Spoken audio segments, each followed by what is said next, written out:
자, 우리 욥기 11장 이제 보겠는데요.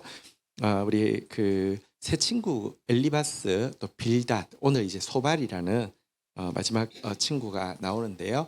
소발이 이 욥에게 이야기하는 내용이 오늘 본문입니다. 한번 보도록 하겠습니다. 1절부터 4절까지 먼저 교독하고 시작하겠습니다. 나아마 사람 소발이 대답하여 이르되, 2절 읽겠습니다. 시작. 말이 많으니 어찌 대답이 없으랴.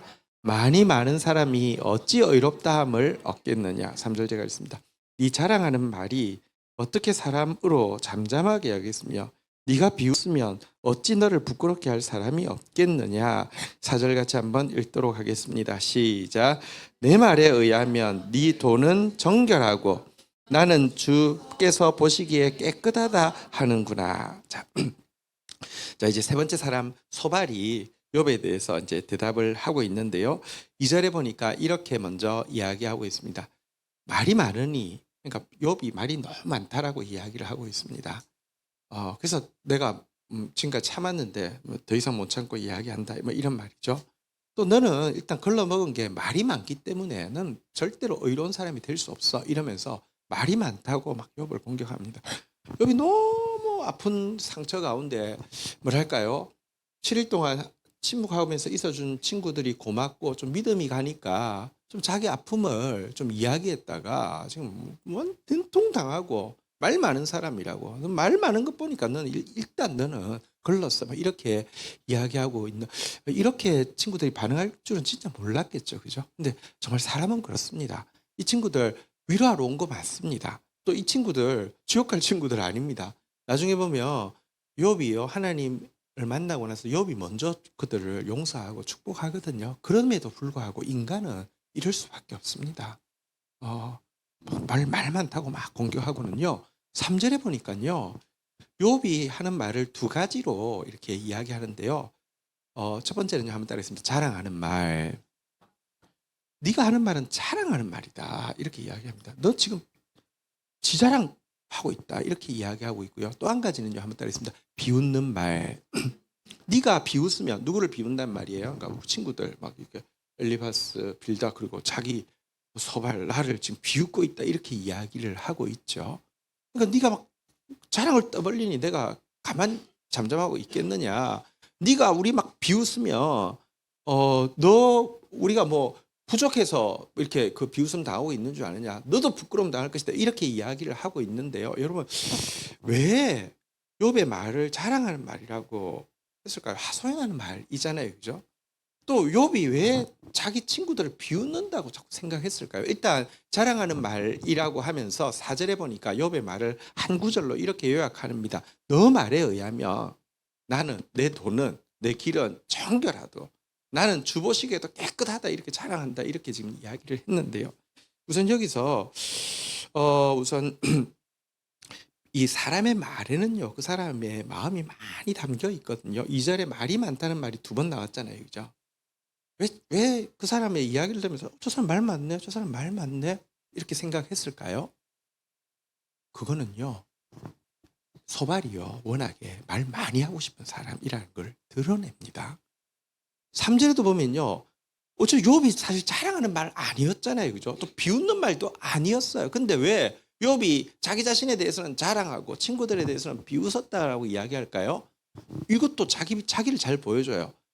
이 소발은요, 자기 자랑하고 싶은 말을 많이 하고 싶은 사람이 남 하면 저 자랑하네, 이렇게 되는 거예요.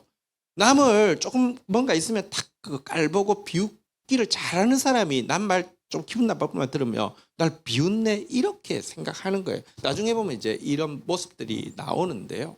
어쨌든 이렇게 반응을 합니다. 그러면서 5절, 6절 한번 교독하도록 하겠습니다. 하나님은 말씀을 내시며 너를 향하여 입을 여시고, 6절 같이 한번 읽도록 하겠습니다. 읽겠습니다. 시작. 지혜의 오묘함으로 내게 보이시기를 원하노니 이는 그의 지식의 광대함이십니다. 하나님이 너로 하여금 너의 죄를 잊게 하여 주셨음을 알라. 자, 그러면서 하나님이 이제 너를 향해서 이제 그 5절 보십시오.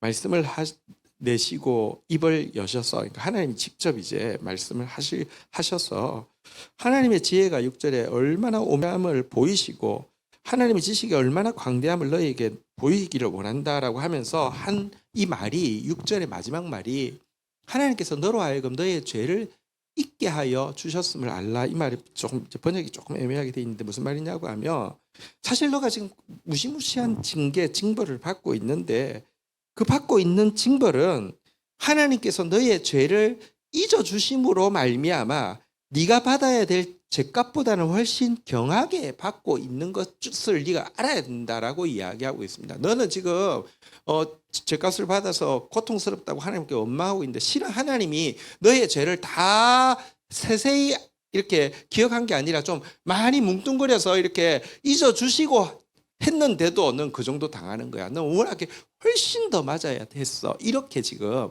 이야기하고 있습니다.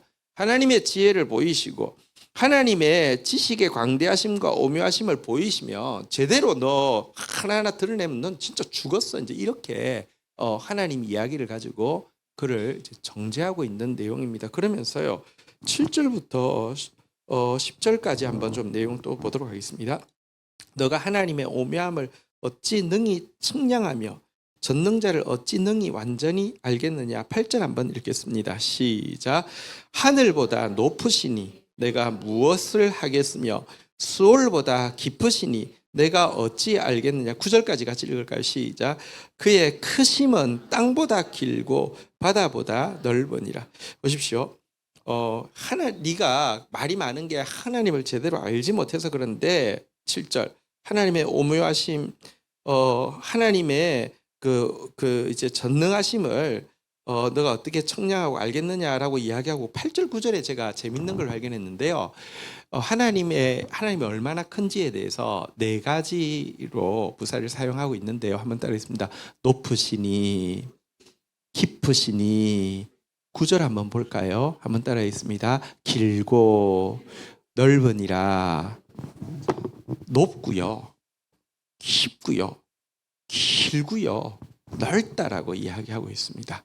그러니까 하나님이 근데 이 하나님에 대해서 여러분 보십시오. 이게 사실은 에베소서에 보면 하나님에 대해서 이렇게 높고 깊고 넓고 길다라는 표현을 썼는데 여기도 그 표현을 씁니다. 근데 이 하나님이 얼마나 큰지를 이렇게 사면입체로 이렇게 묘사는 했는데 이 묘사의 핵심은 뭐냐고 하니까 그러니까 입 닥치라는 거잖아요. 그죠? 그러니까 너는 니까짓 게 뭔데 말이 맞느냐라고 이야기하기 위해서 하나님의 높으심, 깊으심, 넓으심, 이렇게 영원하심을 이렇게 이야기를 하고 있는 것이잖아요. 어쨌든 하나님을 사면입체로 이야기한 거는 되게 멋이 있지만 여러분 그 용도는 이 에베소서에 보면 하나님의 높고 깊고 넓고 길음을 그분의 사랑에 대해서 이야기하고 그것을 알므로 말미암아 그의 충만하신 것으로 너희도 충만해지기를 원한다라고 하나님의 이 사면 입체를 이야기하고 있는데 여기서는 감히 니까지 입 닫아 이렇게 협박하고 위협하기 위해서 하나님의 크심을 이용하고 있다는 것입니다. 하나님의 크심이란 참 너무 아름다운 것입니다. 하나님의 크심 앞에서 그냥 모든 것이 잠잠해집니다. 모든 것이 평안해집니다. 그런데 이거를 이런 하나님에 대한 이야기를요. 뭐랄까 지금 내가 막 말하는데도 욥이 반론을 제기할 것에 대해서 입을 닫기 위해서 이렇게 사용하고 있는 모습이고요. 그러면서 입을 닫게 하는 게 10절 보시면 확실히 알 수 있죠. 같이 한번 읽도록 하겠습니다. 시작. 하나님이 두루 다니시며 사람을 잡아 가두시고 재판을 여시며 누가 능히 말. 그 크신 하나님 너 죄 지금 많이 감춰 주시고 잊어 주셔서 그 정도 당한 것이긴 하지만 너 제대로 하나님 심판하시면 꼼짝 못해. 아무 소리 하지 마. 이렇게 지금 이렇게 하나님에 대한 내용을 가지고 이렇게 윽박 지르고 있습니다. 여기서 이제 우선 좀 한번 우리가 그 욥의 이 소발에 대해서 좀 어떤 사람인지 좀 살피기를 원하는데 11, 12절까지만 한번 다시 보도록 하겠습니다. 하나님은 허망한 사람을 아시나니 악한 일은 상관하지 않으시는 듯 하나 다 보시느니라. 12절 같이 한번 읽도록 하겠습니다. 시작. 허망한 사람은 지각이 없나니 그의 출생함이 들나귀 새끼 같은. 자, 여기 11절 12절에 한 단어가 반복되고 있는데 어떤 단어가 반복되고 있습니까? 허망한 사람이죠. 누구를 이야기하는 겁니까? 욥을 이야기하는 거잖아요. 허망하다는 뜻은 어리석고 텅 비었다는 뜻인데 11절 다시 보겠습니다. 하나님이 허망한 사람, 너 어리석고 이 텅 빈 욥아 이렇게 이야기하면서 하나님이 악한 일을 상관하지 않는 듯 하나 다 보신다라고 이야기하면서 너 지금까지 숨어서 지었던 악한 일들 하나님 다 보고 계셨다 이렇게 이야기를 하고 있는 것입니다. 그러면서 다시 한번 12절에 너 어리석고 텅 빈 욥아 너는 지각이 없기를 지각이 없는 짐승과 같은데 어떤 존재와 비슷하냐라고 이야기하면서 들나귀 새끼 같다 이렇게 이야기하고 있는데 성경의 들나귀는요 몇 가지 이미지를 가지고 있습니다. 일단 길들여지지 않고요, 난폭하고요, 제 마음대로 행동하는 못된 짐승의 상징으로 들나귀를 이야기하고 있는데 욥을 제가 보기로는 나이는 아마도 이 소발이 욥보다는 어린 것 같아요.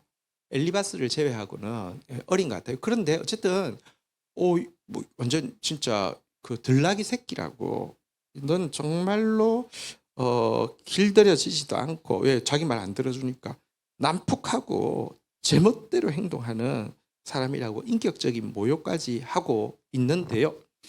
자, 여기서 소발이라는 사람에 대해서 한번 좀 살펴보기를 원합니다.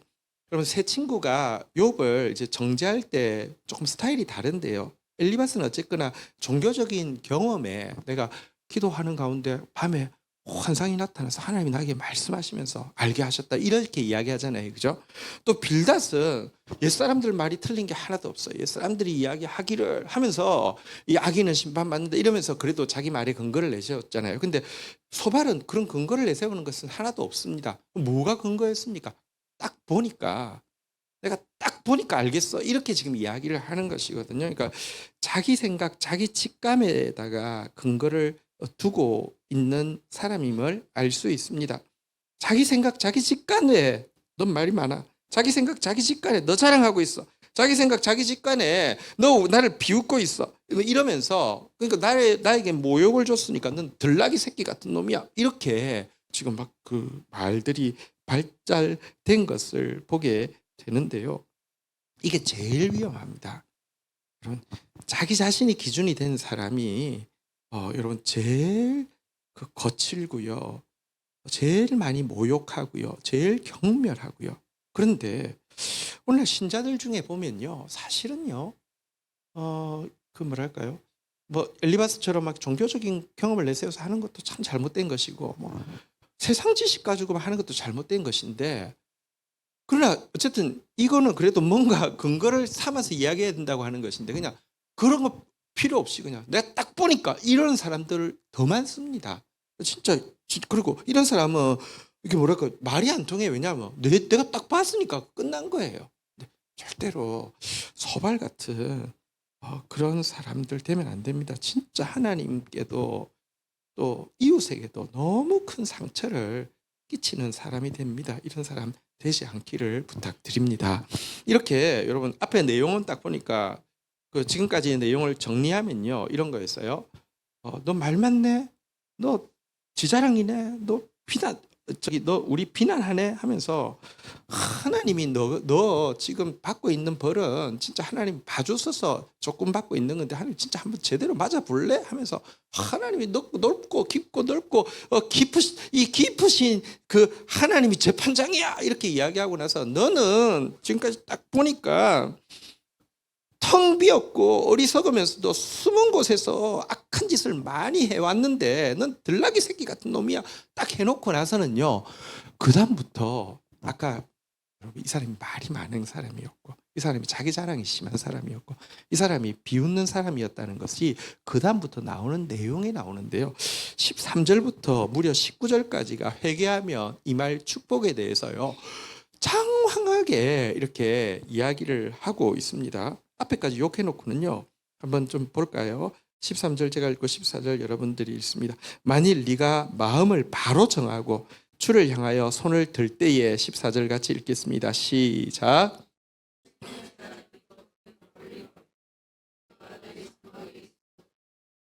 먼저 13절에서 솔루션은요. 네가 회개하기로 마음 딱 정하고 하나님 앞에 항복하면서 14절 손에 제약이 있으면 멀리 버리고 불의가 너의 집에 있으면 집안에 있지 못하게 하라 이렇게 이야기를 합니다. 자 15절부터 또 보도록 하겠습니다. 그리하면 너가 반드시 흠없는 얼굴을 들게 되고 굳게 서서 두려움이 없으리니 16절 같이 한번 읽겠습니다. 시작.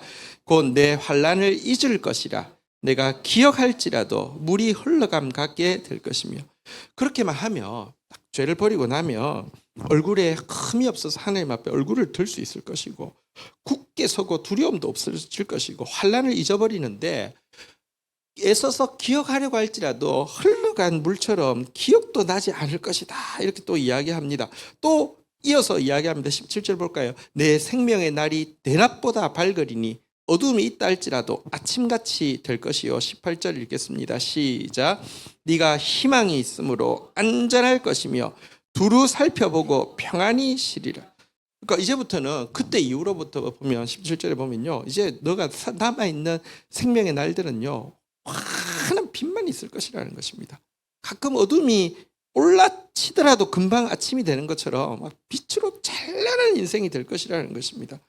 18절에 보면 막 희망이 넘치기 때문에 안전하다. 이게 견고한 인생이 될 것이고 뭐 이렇게 두루 살펴보아도 나를 두렵게 할 일이 하나도 없어서 잠을 자도 평안할 것이고 또 한 번 더 이야기합니다. 19절 마지막으로 그 회개할 때 일어나는 축복에 대한 이야기죠. 같이 읽겠습니다. 시작. 네가 누워도 두렵게 할 자가 없겠고 많은 사람이 내게 은혜를 구하리라. 이제는 뭐 너 꿈속에도 너를 두렵게 할 사람이 없고 모든 사람이 나한테 은혜를 구하는 그런 사람이 될 것이다 라고 하면서 회개만 하면 내 시키는 대로만 하면 뭐 이런 대박이 일어난다고 하면서 굉장히 길게 여러분 이렇게 회개하면 일어날 축복에 대해서 막 이야기를 합니다. 그래 놓고 나서는요 이거는 이제 뭐랄까 자기의 그 뭐랄까요 너그러움이나 혹은 성경에 나오는 축복의 구절들을 다 모아가지고 이렇게 자랑하듯이 이야기해 놓고는요 한 구절 20절이 이제 소발의 마지막 구절인데요. 한번 20절 한번 읽어볼까요? 시작. 그러나 악한 자들은 눈이 어두워서 도망할 곳을 찾지 못하리니 그들의 희망은 숨을 거두는 것이니라. 근데 한마디 붙이자면 악한 자는 눈이 어두워서 이 도피처, 이 아름다운 이 구원의 길을 결국 찾지 못하게 될 것이고 그 사람에게 있는 유일한 희망은 숨을 거두는 거. 그러니까 죽는 거 외에는 희망이 없다라고 이야기합니다. 넌 지금 이 말은 누구에 대한 예측을 이야기하는 겁니까? 욥에 대해서 예측하는 것이잖아요. 한번 보세요. 앞에 길게 한 이야기하고 뒤에 짧게 한 이야기 중에서요. 여러분 이 소발은 마음에 여러분 이게 이루어질 거라고 생각할까요? 이게 이루어질 거라고 생각할까요? 여기 훨씬 더 강조가 들어가 있어요. 여러분 앞에는요 사실은 욥한테 이야기하는 게 아니라 성경에 나오는 축복의 구절들 저는 막 성경 구절 제입복기 이런 거 싫어해요. 그게 성경은 문맥이 있는 거예요. 문맥 없이 그냥 하면 안 돼요. 근데 축복의 성경 구절 사실 솔직히 말해서요. 지금 소발이 아까 그 우리가 13절부터 지금 그 19절까지 읽었던 게 회개하며 이 말 축복에 대한 내용이잖아요. 그죠? 요거는 명언집으로 뽑아서 쓰는 경우도 많아요. 그러니까 이렇게 했는데 이거요. 욥에게 임할 거라고 이야기하는 게 아니에요. 내가 얼마나 성경 지식이 많고 이거 자랑하는 거예요. 그래 놓고는 결론은 이거예요. 욥을 비웃는 게 너는 눈이 어두워 가지고 내 이렇게까지 답을 알려주고 내가 이렇게 떠먹여줘도 못 먹어. 너는 죽는 거 외에는 희망이 없어. 이렇게 지금 이야기를 하고 있는 것입니다. 그의 강조점은 회개할 때 임할 축복에 대한 장황한 내용보다 회개하지 않을 때 임할 저주에 대한 짧은 내용에 강조점이 찍혀 있었던 것이 틀림없습니다. 어쨌든 여러분 한번 보십시오. 참 직관으로 욥이 이 죄인이다라고 딱 해놓고 나서는요. 아니 하나님이 사실 너무 쉽게 하나님의 뜻을 단정하고 뭐 예를 들면 인과응보나 권선징악으로 딱 단정하고 나서는요.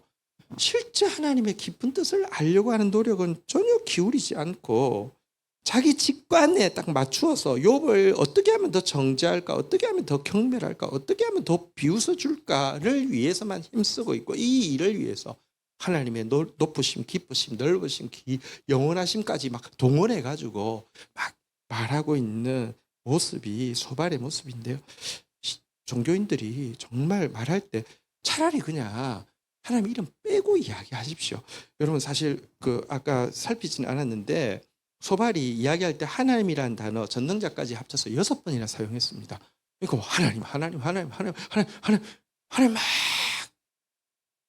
진짜 하나님을 아는 사람이 아니에요. 하나님 알려고도 하지 않아요. 딱 직관으로 보고는 이제 그 사람 정죄하는데 하나님 이름 그렇게 쓰고 있고 이런 사람 되지 않아야 되겠습니다. 자, 그런데 마지막으로 욥이 이 이야기를 들을 때 어떤 마음이었을까 한번 좀 생각해 보도록 하겠습니다. 저는 욥에게 제일 친한 친구 3명 중에 1명이 소발이 맞았다고 확신합니다. 그러니까 왔고 그러니까 7일이나 같이 있어줬죠. 이 친구가 이럴 줄 몰랐을 거예요. 근데 이 친구 이런 친구 맞았어요. 여러분 사람들은 그렇게 우리를 깊이 알지도 못하고요. 깊이 사랑하지도 않습니다. 깊이 이해하려고도 하지 않고요. 욥은 제일 처음에는 지금 이제 이 1차 논쟁이 이제 소발의 이야기 끝나고 이제 욥의 이제 항변하고 나서 1차 논쟁이 끝나는데요. 이때는 좀 충격이고 멘붕이겠죠. 근데 2차 다시 한번 각 세 사람이 또 이야기하고 4차, 3차에 또 한 번 더 이야기. 막판에 가면 이제 기대는 다 사라집니다. 인간에 대한 기대는 사라집니다. 근데 신기한 것은요. 기대가 사라지고 막 진짜 죽자 사자 막 서로 욕하는데 그러면서 점점 더 그의 대속자이신 메시아가 가깝게 느껴집니다. 사실 이 논쟁 가운데 막 욥은 정말 마음이 무너질 거예요. 들나귀 새끼가 되었어요. 이제 막 허망한 사람이 되어버렸어요.